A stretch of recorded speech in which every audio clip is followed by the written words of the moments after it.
بسم الله الرحمن الرحيم والحمد لله رب العالمين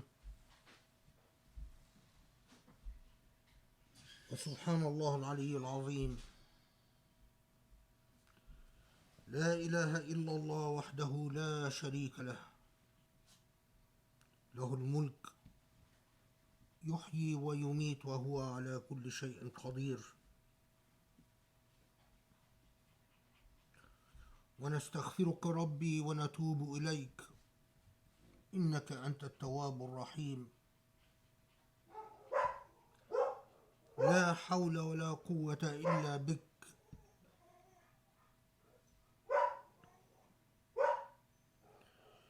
أنت الرحمن الرحيم ونصلي ونسلم ونبارك على محمد النبي الخاتم الأمين المرسل رحمة للعالمين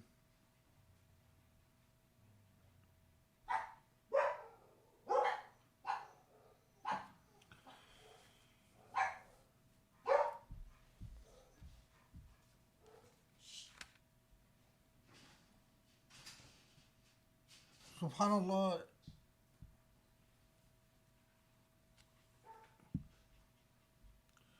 we cannot ignore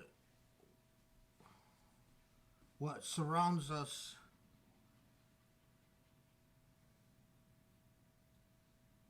all over the United States, what has become the plight of the nation.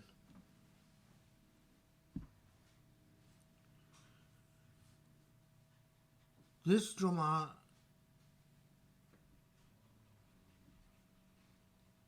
comes at the wake of numerous demonstrations and protests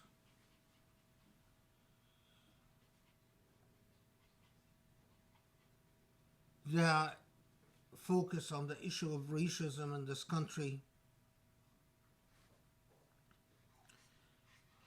Racism in its many different forms, but particularly the most troubling issue of police brutality and the unjust killings of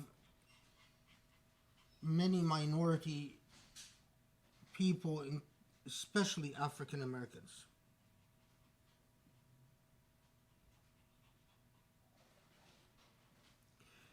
There are several things to say here from an Islamic point of view.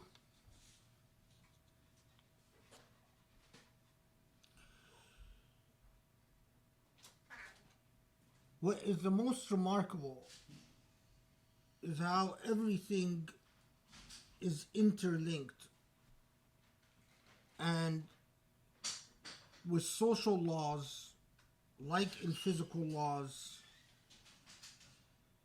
there are equations and rules for causation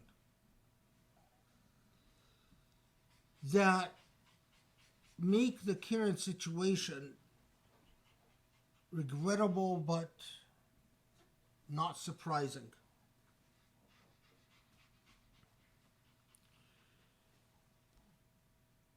For years,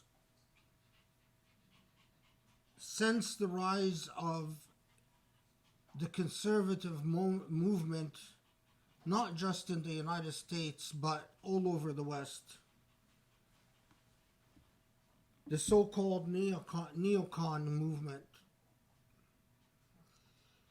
and the rise of nativist movements, not just in the United States, but all over the West, and the rise of the clash of civilization ideology, which the United States played a central role in, and the rise of American militarism, and American militarism spearheaded militarism all over the West. Militarism by Britain and militarism by France. Militarism even by Canadian military forces and Danish military forces, where you will go to many different parts of the world and you'll find Danish forces, you'll find Canadian forces, you'll find British forces, American forces.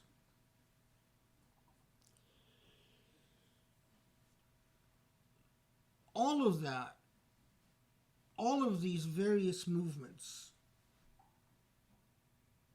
people time and again ignored the fact that there were stark and undeniable resemblances between the historical reality of colonialism. And let's not forget that with the rise of colonialism was also the rise of slave trade, modern slave trade. And with the rise of modern slave trade was also the rise of modern racism. So with the new form of colonialism, although people resisted calling it colonialism, but that's precisely what it was, there was a very simple logic that we allowed to grow in the world and become anchored.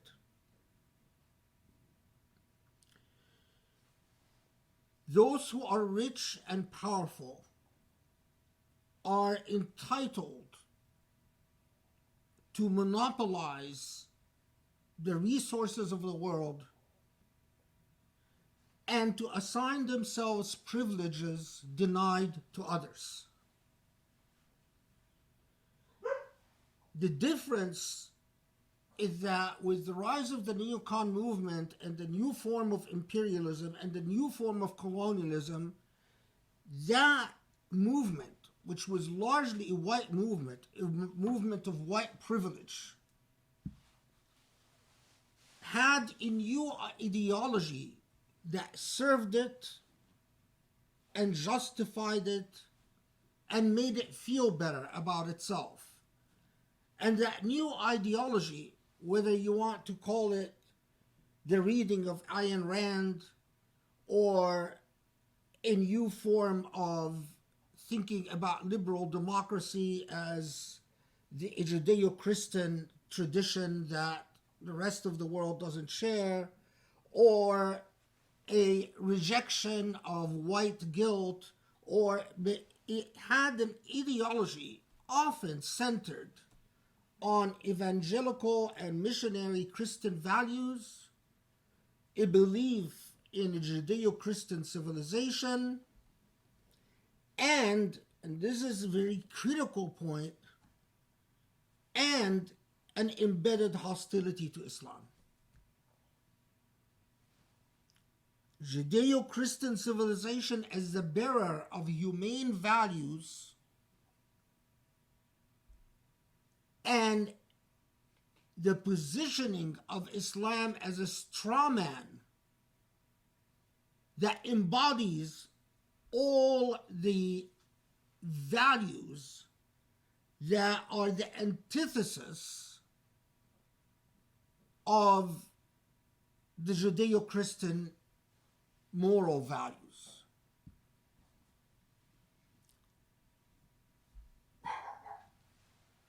Put it this way.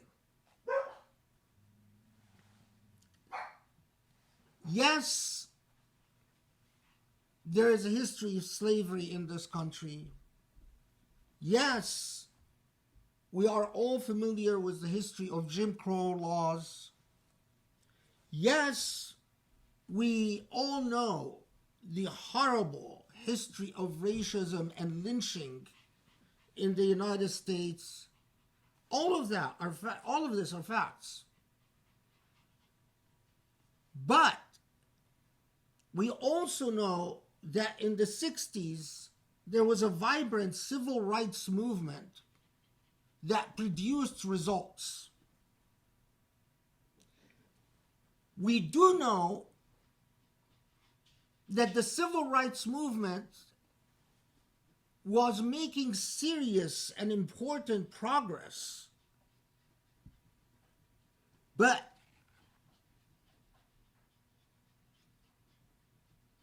especially after 9/11, although it really starts with the Bosnian genocide long before 9/11, with the end of the Soviet Union, if you want the critical mark. But before that, there is a major reactionary movement that systematically regressed the ideals of the civil rights movement. So we had a horrible racist history, several decades where at least there was an effort to address the legacy of racism, and then suddenly, with the rise of the Neocon movement and the rise of new evangelical Christianity and the rise of the Judeo-Christian notion of civilization, with the fall of the Soviet Union and the rise of the Clash of Civilization thesis and the rise of Islamophobia, suddenly white privilege felt like there is nothing to apologize for, nothing to feel guilty about. And indeed, white privilege felt, well, if you have a problem with slavery, if you have a problem with racism, if you have a problem with colonialism, get over it. This was the past. Just get over it. We saw that on university campuses. We saw that in our military policies around the world. We saw that in the way that we talked about things like the invasion of Afghanistan and the invasion of Iraq. But what we were doing is that effectively we were all ignoring the monster in the room. And the monster in the room is racism. All of this was camouflaged ways of avoiding racism. And let me for all the Muslims out there, let me be very blunt. For a very long time, I have written so many articles and even written it in several books that Islamophobia was a symptom of a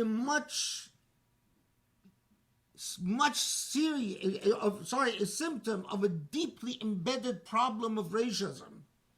That Islamophobia was simply the low-hanging fruit. The racists couldn't say what they really believe about blacks or about Hispanics or about Latinos, but they could trash Muslims all they want. They couldn't sit there and talk about the evils of black nations and black movements, but they could. Every racist who wanted an outlet for his hate would go to Islam, because they can sit there and they can say the most hateful things about Islam and get away with it.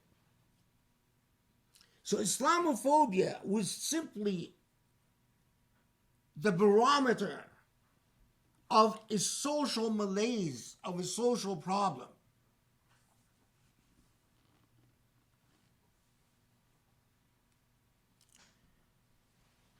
The mess that we are in didn't just happen overnight. And it's not that people just woke up one day and decided to have a conscience.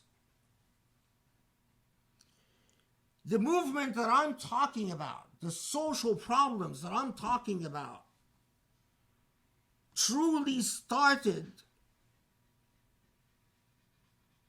after 9/11 with the rise of the Neocon movement and the rise of the Judeo-Christian movement and the rise of the Clash of Civilization movement, when suddenly those who have privilege in our country decided, yes, we're privileged, yes, we're rich, but it's your fault that you're not as rich as we are, and it's your fault that you're not privileged as we are, and we don't want to hear complaints about that anymore. We don't want to hear about colonialism, and we don't want to hear about racism, and we also don't want to hear about sexism.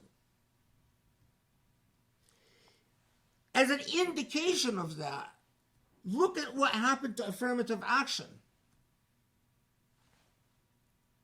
So many around the country decided that affirmative action is actually a form of racism and abolished affirmative actions in university campuses all over. As a result, I can tell you that blacks became a rare sight in a place like my law school. You had generations of white students who would go to school and graduate, and they might have never met a single black person. Well, if you don't have a black person in your classroom, the only black person you see is on TV or on the streets. But you don't have a living experience. Our zoning laws made white neighborhoods more white and black neighborhoods more black.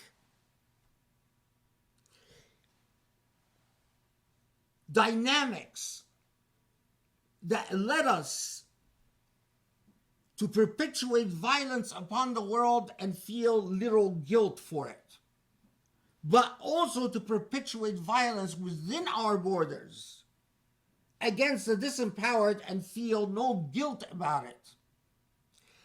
As we exercise militarism around the world, we also militarized our police. Because those who manufacture and sell military hardware are the same companies with the same marketing departments. And there are huge profits to militarizing the police in the same time that you are building military bases around the world. Few people know that not only did we build military bases around the world, but we sent our American police force around the world. We became the world's policemen. And we taught our law enforcement that this is a dangerous age, this is the age of terrorism, and so we trained our military and trained our police to be far less humane and far less interested in humane values and far more interested in power results. Is it a coincidence that those who committed war crimes by the most racist administration that the U.S. has experienced, period, in the modern age, is also the administration that pardoned war criminals? Isn't this the administration that came to military officers who've committed war crimes in Afghanistan and Iraq and said, don't worry about it, you don't have to be in prison, it's okay?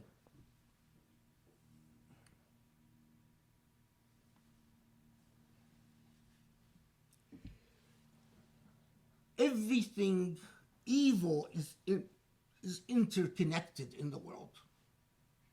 Evil is interconnected. You cannot see the police lynch a human being, as we all saw with the Floyd case. That was a lynching under the color of law, but it's a lynching. You bring a man, you put such weight upon them, on their neck, they keep telling you, I'm dying, and you ignore him until he dies. That's pretty much a lynching. But that doesn't happen without a process of acculturation in which you are teaching people in all type of subtle ways that there are, in the world we live in, there are people who truly matter and there are people who don't matter. That militarism and violence is okay. That the arrogance of power is okay. I've noticed something that as an immigrant, I probably would notice more than people who were born and raised here. When I first came to the United States in '82, I still noticed that the police were trained to at least be polite when they make calls or make traffic stops. And I've systematically noticed from '82 till '22 that the police is no longer trained in being civilians, being civic with civilians.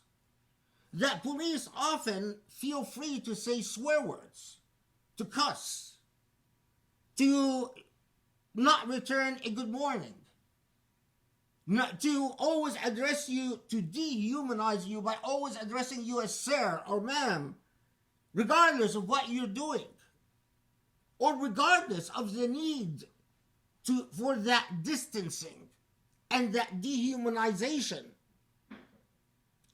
And I realized increasingly that that's just part of the training that we provide for these kids, that police are streets.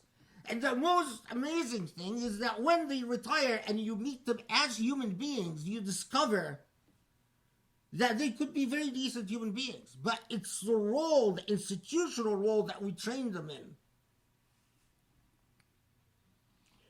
Brothers and sisters, the election of Donald Trump, someone who we all saw in TV,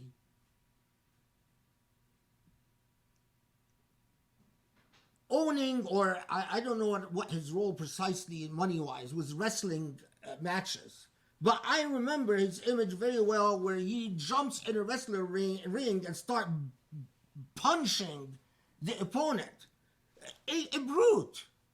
A brute. A bully. Someone who on TV is bragging about his ability to commit violence.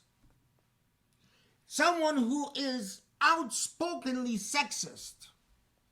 Someone who has a long history of Islamophobia, but also double standards. Cusses out Muslims, at the same time he is in bed with Muslim businessmen and makes millions of dollars from Muslims. Someone who is outspokenly racist.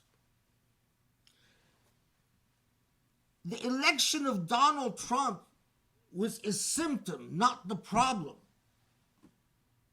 Because I know so many decent Americans, you sit with them, and they say, yeah, Donald Trump is a sexist. Yeah, he's a racist. Yeah, he's an Islamophobe. But I like him because he's good for the economy. That's precisely what neo-imperialism does and neo-colonialism does, where humane values do not matter as much as power and the values of economics. For me, any human being that tells you, yes, he's a sexist, yes, he's a racist, yes, he's an Islamophobe, but I still like Donald Trump because he's good for the economy,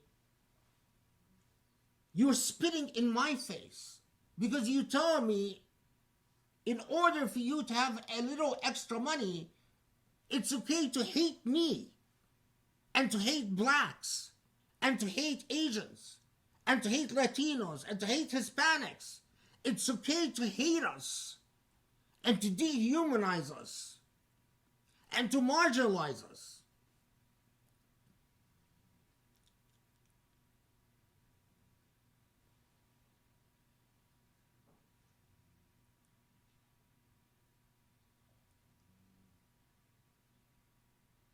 The United States has often led the modern world. That's just the reality of the situation this historical period.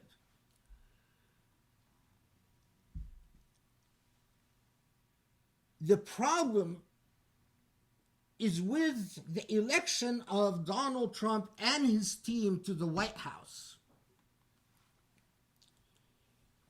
is that racism no longer needed to be apologetic, and white supremacy no longer felt like it has an illegitimate ideology.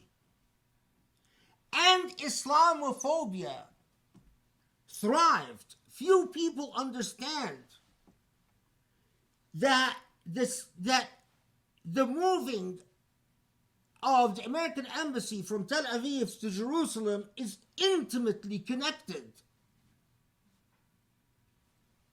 to the racist policies that led to the killing of Michael Floyd. It's all interconnected.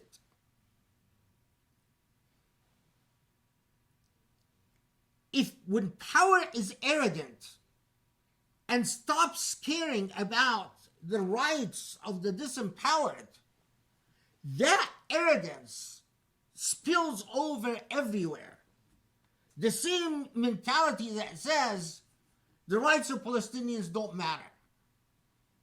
Yes, they live under occupation. Yes, they're oppressed. Yes, they are subordinated and dominated and abused. It's the same mentality that will overlook the suffering of African Americans, and that will overlook racist policies, and that will overlook the fact that all the first world countries are white countries. In other words, all the advanced countries of the world are white. And even the non-white, like South Korea and Japan and South Africa, have been thoroughly whiteized culturally. South Korea is a white culture thanks to American occupation. Japan, thanks to American occupation, is a white culture. South Africa, because of the sizable white population that till now is still in control. This is not a coincidence. It's not a coincidence that whenever a country is white, it rules the world. And if you're not white, doesn't matter how much money you have, you're always disempowered and behind everything.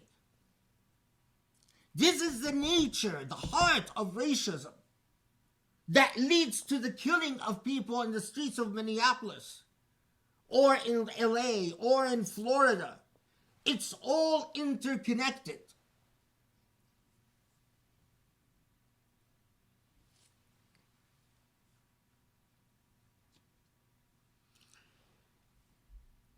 But there's a further element here, and that quite honestly, I am extremely worried about American democracy. So many of us left our countries, our homelands, because we know that if we were in our homelands, we would be thrown in prison, tortured, and we wouldn't see the light of day. And that we came from countries that will target you and target your family because of you and eradicate you from the face of this earth. The problem with all these countries, all of the oppressive dictatorial countries, is that the military has become politicized. And the military acts as the arm of oppression for the ruler. Without an exception, every dictatorship in the world, the military is subordinated to whoever is in power, and the military is used to oppress the civilian population. So when we have a sitting American president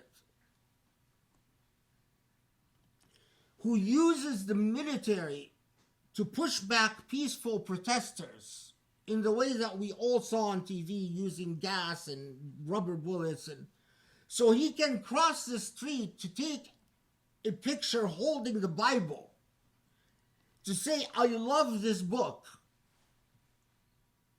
holding the Bible.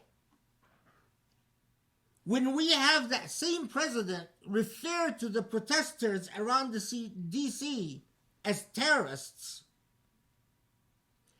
and requests from the Secretary of Defense that the military be used against civilians, and that his own Secretary of Defense has to turn him down several times, we then must be deeply concerned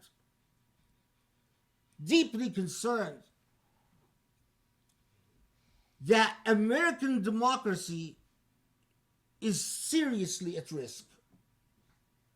Because all it takes is for that one military commander that tells the dictatorial person in power, yes, sir. That's all it takes. And once the military starts shooting at civilians, the military doesn't like to lose battles. That's the way they were trained. And they will keep killing and jailing and imprisoning until they believe they've won a battle. But that's an elusive feeling. It will never come. The more they kill, the more they feel the battle has not been won. The more they imprison and torture, the more they feel the battle cannot be won. So they keep doing it again and again and more and more.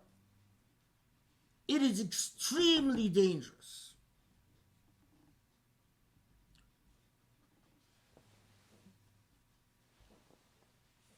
There is an Islamic obligation in all of that. An Islamic obligation. As a Muslim, you must understand that when you go stand with your African American brother and sister against racism, that you are also standing against Islamophobia. That when you support the just cause of the dispossessed and the oppressed in the streets of Harlem,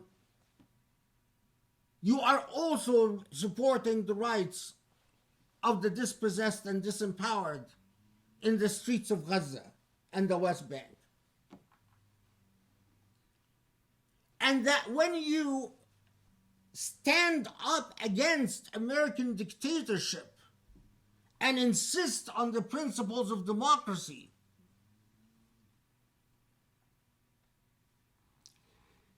that in fact you are preserving one of the very few remaining asylums for oppressed Muslims around the world. Where do you think oppressed Muslims are going to go? Are they going to go to Saudi Arabia? Are they going to go to Egypt? Are they going to go to Syria?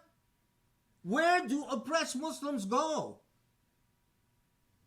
They come to the United States. They go to England. They go to Europe. Why? Because there's no other choices. That's the only places that will provide them safety. So when you insist on keeping these countries democratic, committed to the higher values of humanity,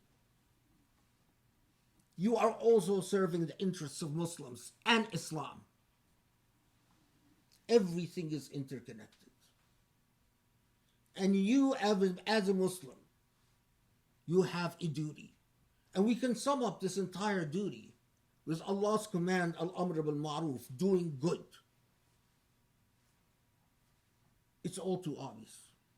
أقول قولي هذا وأستغفر الله لي ولكم. بسم الله الرحمن الرحيم. والحمد لله رب العالمين وسبحان الله العلي العظيم. والصلاة والسلام على محمد النبي الأمين الخاتم المرسل رحمة للعالمين.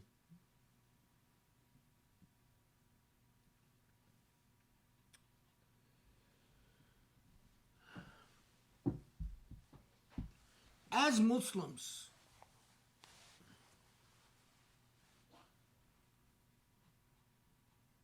we owe a duty to Allah subhanahu wa ta'ala. We owe ourselves a duty to stand by justice in every way we can.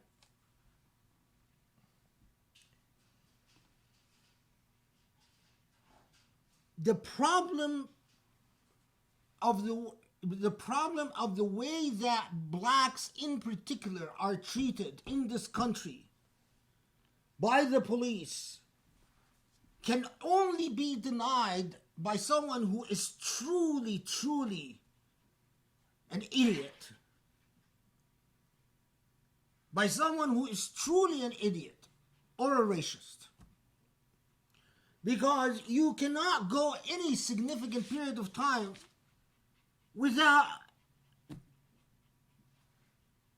finding blacks killed by police, bird watching, jogging, even golfing. Someone had a car crash, someone who had a cell phone and it died, and then events led to an encounter with police that led to the person's death. A person selling CDs, a person who was walking from a corner. The list just goes on and on and on. And anyone that just does a simple research would discover how dangerous it is to be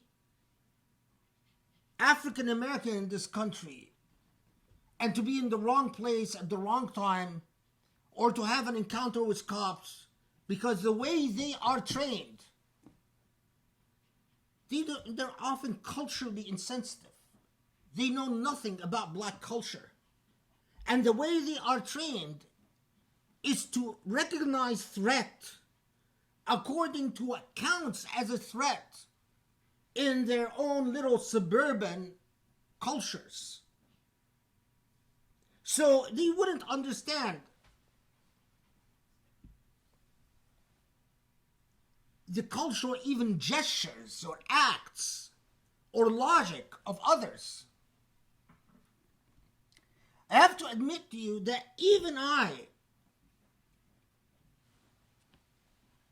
I'm so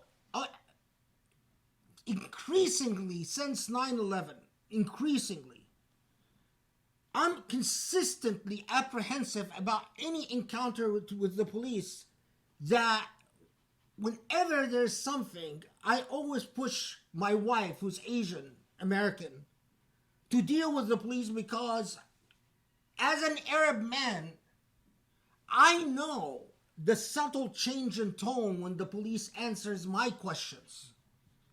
I am a law professor, and even when I invite police officers to speak in my law class, I can tell the little air of the condescending air by which they deal with me, or the air of surprise that you're an Abul Fadl and you're a law professor, or the little air of surprise that they work very hard to conceal when they learn what courses you teach. And that's even when they are my guests in my classes. But no one understands the type of fear that the victims of racism can feel, and how that fear can translate to a police officer into suspicion, unless you are in fact placed into that situation.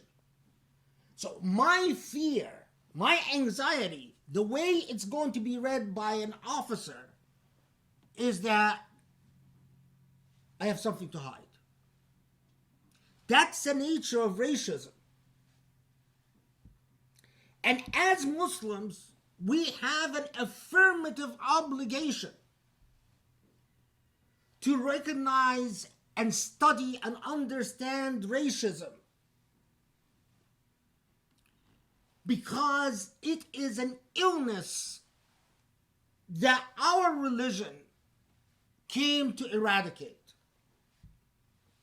As I've mentioned before, racism is a jahiliyyah.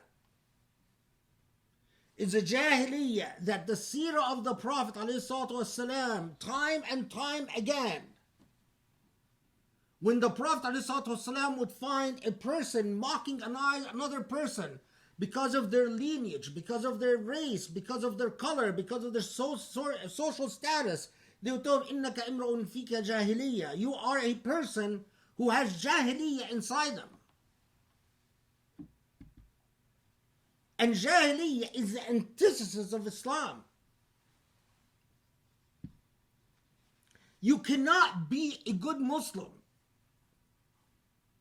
You cannot be a good Muslim and simply say our obligations is to see who is in power and to kowtow and bow down and to basically please whoever is in power and not worry about who is oppressed and who is suffering and who is victimized. This is not an Islam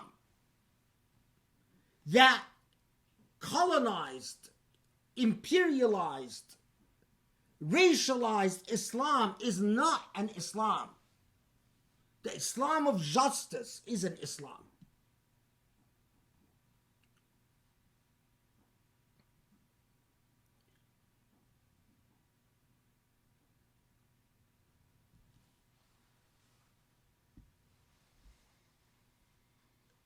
For Muslims, what does that concretely translate into?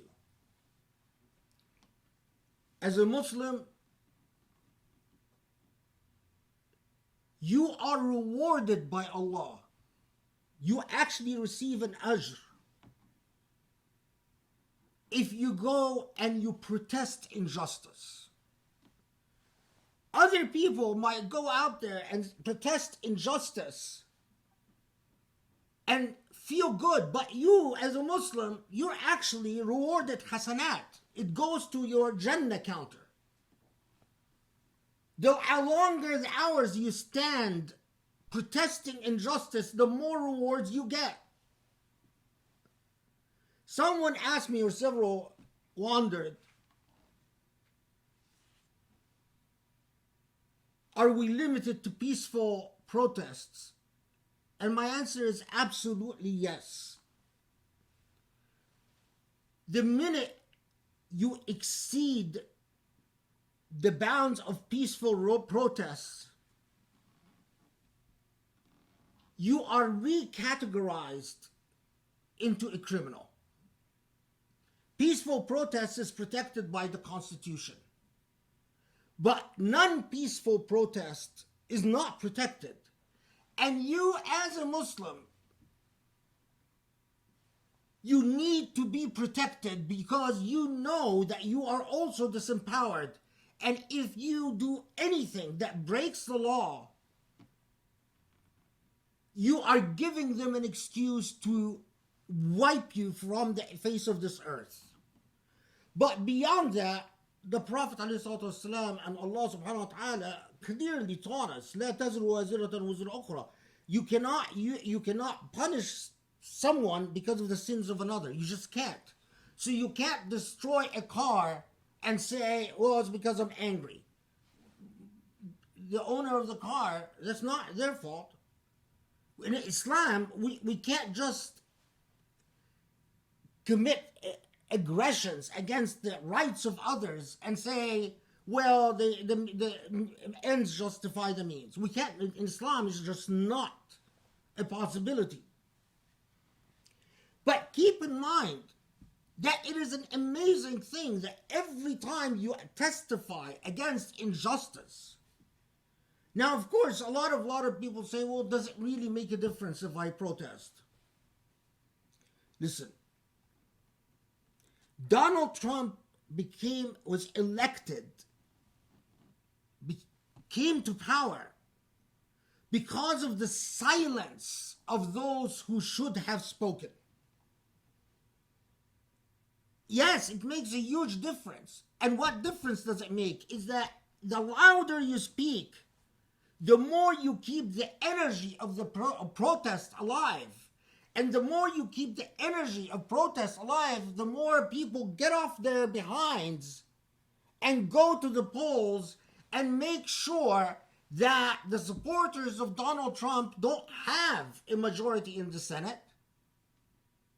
And they make sure that the next president of the United States is not a racist and respects the values of American democracy. Things are connected in a logical fashion. You as a Muslim, if you go vote, you are rewarded by Allah for doing the right thing. If you rewarded Allah just for smiling at someone's face or just saying Assalamu alaikum, can you imagine when you stand to protest injustice? But if you vote and you tell yourself, well, I'm going to vote because I'm voting according to what's good for my pocketbook, not according to what's good for Muslims everywhere and human beings, but all I care about is my job, my income, then no, you're not rewarded by Allah. Why should Allah reward the selfish? It drives me absolutely crazy when I meet Muslims who will say, well, I support Trump because he's good for the economy. Well, how about Islamophobia? Well, how about racism? Well, how about the sexism? Well, how about his entire criminal conduct before he became president? Well, then that means you are a jahili human being. You're not a Muslim. Because what you care about is your pocketbook, not values, not morality. You care whether you're going to pay more taxes or less taxes. You care about whether your income is going to go up or go down. You care about whether you're going to have a job or not have a job, not moral values.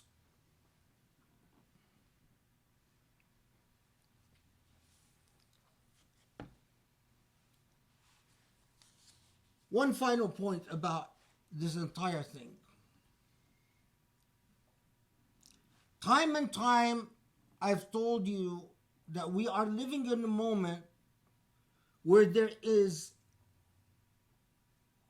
an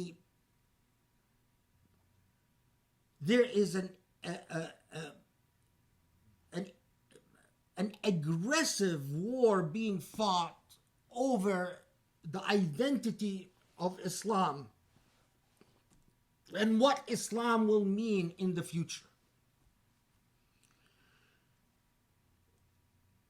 You as a Muslim in the United States and in the West generally,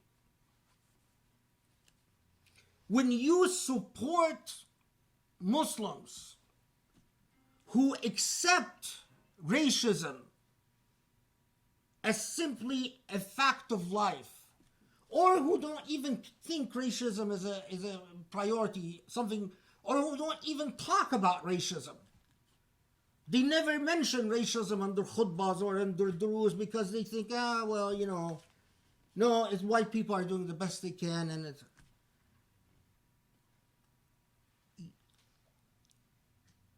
We Muslims are responsible for the institutions that represent us as Muslims in the West.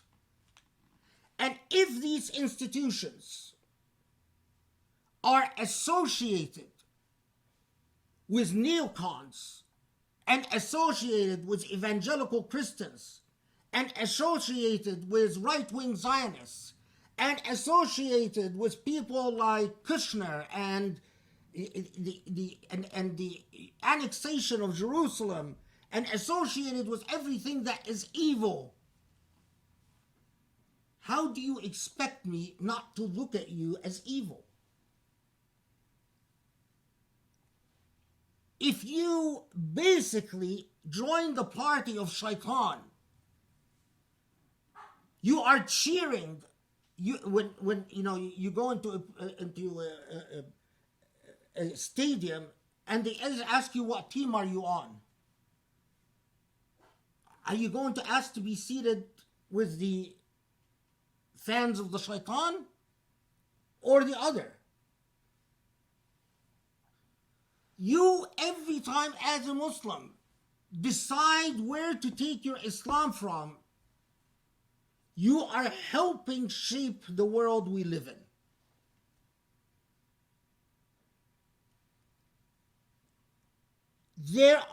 Can you imagine if a country like the Emirat, who funds the type of Islam it wants in the United States and the West more than any other Muslim country right now, but a country like the Emirat, which, as I mentioned in the last khutbah, urgently helped Las Vegas reopen, which, by the way, just happened yesterday, I think. What do you think?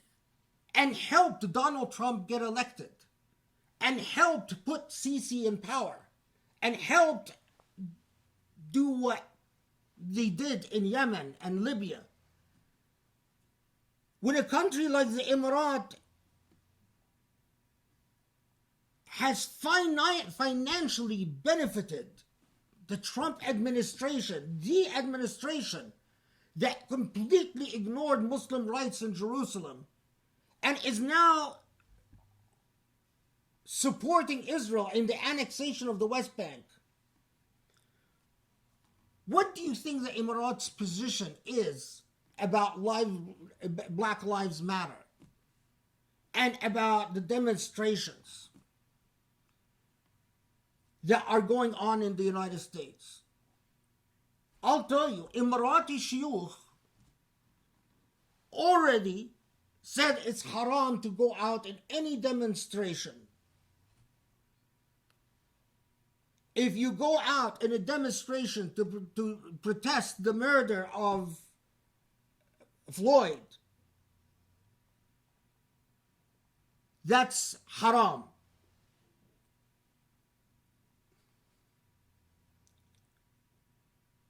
Don't you have an obligation to find out who in the United States follows Emirati Islam and to take the moral stand that Allah expects you to take?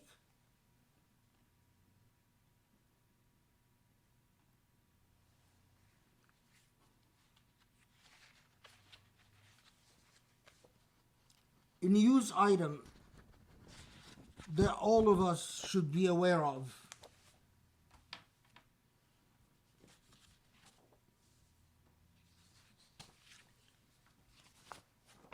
if I can find it.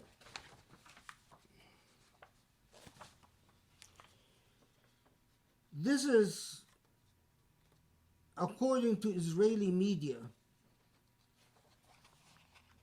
And so I'm just telling you what Israeli media is saying these days. Because it is Roger, this is the Israeli newspaper Israel Hayom. Israel Hayom basically means Israel Today.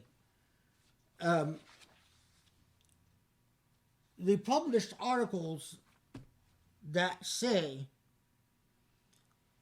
that Saudi Arabia, the Emirates, Egypt, and Jordan have secretly communicated to Israel that they are in favor or will at least not oppose the Israeli plan to annex major parts of the West Bank. And that while publicly they are going to condemn it, they let Israel know that privately they're on their side and they're not going to give them any problems. If the Israeli papers are in fact accurate, and in the past, Israel Hayom has tended to be accurate.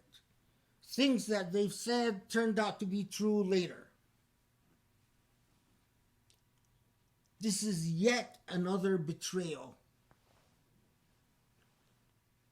All I can say is, and I'll leave this to another time and another khutbah, every event like this that passes convinces me that the current Saudi regime should not be the custodian of the two holy sites. There is no way that you can justify not just giving up Jerusalem, but even giving up the lands of your Muslim brethren in Palestine. Sisi has lost his legitimacy a long time ago. This man should be in an international prison for all the human rights violations. So, he's just a criminal. Bin Zayed is a thug and a criminal with a huge bank account. He's like a mafia character, an outlaw. Everything evil in the world, Bin Zayed is involved in. The part that concerns me as a Muslim the most is who represents Mecca and Medina. And when the representative of Mecca and Medina acts in such a morally decrepit way, that's the point where I have to say, as a Muslim, I object, and I will meet Allah objecting. Being allowed to go to a trip on Hajj or Umrah, I don't know if Allah will even accept it from me. All these people who rush to do Hajj and Umrah, do you think Allah is going to accept it to you when you stood by seeing the custodians of the two holy sites give up Jerusalem and give up so much, fail to support the Muslims of China, fail to support the Muslims of the Rohingyas, impose dictatorships all over the Muslim world, and waste billions of dollars, and support administrations like the Trump administration, and then on top of it all, sell Palestine, literally sell it for absolutely nothing.